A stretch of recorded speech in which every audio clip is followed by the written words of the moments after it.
کرنے کا آج خوبصورت سا کام ہے. جی نبی رحمت صلی اللہ علیہ وسلم کا ایک جامع لیکن مختصر ترین کلام، آپ کا فرمان عالی جو ہمارے لیے روح افزا ہے، سدا بہار ہے، جی مختصر سا ہے لیکن اللہ کی مغفرت، اللہ کی بخشش، اللہ کی رحمت دلانے والا ہے. تو نبی رحمت صلی اللہ علیہ وسلم فرماتے ہیں ان من موجبات المغفرہ بذل السلام و حسن الکلام. جس کو اللہ کی رحمت لینی ہے، اللہ سے بخشش لینی ہے، مغفرت لینی ہے، تو وہ دو کام کر لے. بذل السلام، ایک دوسرے کو سلام کرے، آتے جاتے ملتے ہوئے السلام علیکم ورحمۃ اللہ، دعائیں دو، دعائیں لے لو، تو اللہ کی رحمت بھی ملے گی، اللہ کی بخشش بھی ملے گی، اللہ کی طرف سے گناہوں کی مغفرت بھی ملے گی.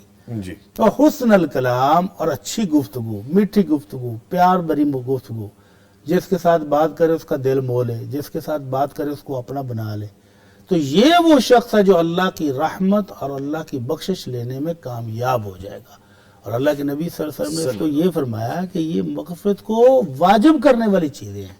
دو چیزیں، سلام کو عام کر دو اور میٹھی بول بولنا شروع کر دو.